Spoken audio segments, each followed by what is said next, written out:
সকাল সকাল ঘুম থেকে উঠে গেছি, কিন্তু মনটা একদমই ভালো নেই। কি করে ভালো থাকবে বলো? দেশের যা অবস্থা, কারোর মন কি ভালো থাকে? কিন্তু জীবন তো আর কারোর জন্য থেমে থাকে না, এগিয়ে তো যেতেই হবে।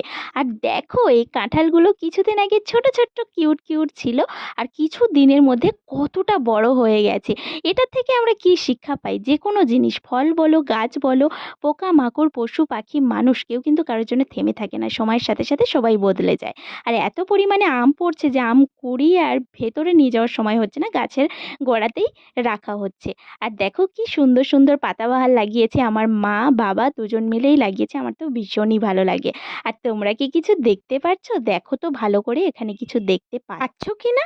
আমি কিন্তু আগে দেখতে পাচ্ছিলাম না, তারপরেই দেখতে পেয়েছি। তোমরাও ওরকম হয়তো দেখতে পাচ্ছ না, তবে আস্তে আস্তে ঠিক দেখতে পেয়ে যাবে।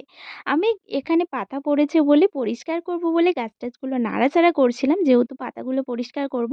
ওরা ভেবেছে ওদেরকে আঘাত করার জন্য আমি এটা করছি। তার জন্য হয়তো ভয় পেয়ে গিয়ে আমাকেই ওরা আঘাত করে ফেলেছে।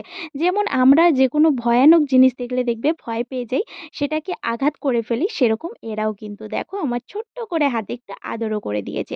যখন কামড়েছিল পুরো রক্ত বেরিয়ে গিয়েছিল আর ফুলে গিয়েছিল, যন্ত্রণা করছিল, তবে এখন ঠিক আছে। এরা কামড়ানোর ২-৩ দিন পর থেকে দেখবে প্রচণ্ড ইচিং হয়, কারণ যে বিষাক্তটা আমাদের শরীরে চলে যায় সেটা কিন্তু সারাক্ষণ চুলকোতে থাকে। এটাই হচ্ছে সমস্যা। তবে তাছাড়া কিছুদিনের পর আবার সবকিছু ঠিকঠাক হয়ে যায়। আর এই হলুদ ফুলটা দেখো, এই ফুলটা কিন্তু আমার প্রচণ্ড ভালো লাগে। আর ইয়েলো কালার তো আমার সবসময় ফেভারিট।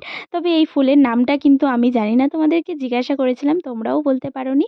তবে কেউ যদি জেনে থাকো অবশ্যই জানিও। এই সাদা ফুলটাও কিন্তু প্রচণ্ড সুন্দর এবং স্মেলটা অসাধারণ। এটার নামও আমি জানি না, এই দুটোর নাম কেউ জেনে থাকলে অবশ্যই জানিও। সত্যি কথা বলতে দেশের যা অবস্থা, কিছুই ভালো লাগে না। তবে তোমাদেরকে একটাই কথা বলবো, তোমরাও প্রার্থনা করো যেন আমাদের দেশের ছেলে দেশে ফিরে আসতে পারে, মায়ের ছেলে মায়ের কোলে ফিরে আসতে পারে, যাতে সব পরিস্থিতি সব কিছুই ঠিকঠাক হয়ে যায়। সবার মুখে যেন হাসি ফুটে আসে, কারণ অনেক মায়ের মুখেই কিন্তু হাসি নেই, এখন শুধু চোখ থেকে জলই ঝরছে। তাই সবাই একটু প্রার্থনা করো সবার জন্য, যাতে সব কিছু ঠিক হয়ে যায় এবং আগের মতো সবাই যেন হাসি খুশি থাকে। এত পরিমাণে আম পড়ছে যে বাড়ির ভেতরে তো ঢোকানোর সময় পাচ্ছি না, আর তার উপরন্ত খাওয়ারও লোক হচ্ছে না, সবই নষ্ট হয়ে যাচ্ছে। আর তার সাথে কিন্তু আমের পাতাও পড়ছে, তার জন্য আমি একটু ভালো করে পরিষ্কার করে নিচ্ছি ঝাড়ু দিয়ে।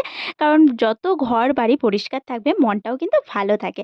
তার জন্য সব কিছুই আমি ভালো করে পরিষ্কার করে নিচ্ছি। তো আজকের সকালটা তো এভাবেই কাটালাম। তোমাদের কেমন কাটলো অবশ্যই কিন্তু জানিও, আর ভালো লেগে থাকলে ভালোবেসে পাশে থেকো। সবাই সুস্থ থেকো, ভালো থেকো, টাটা।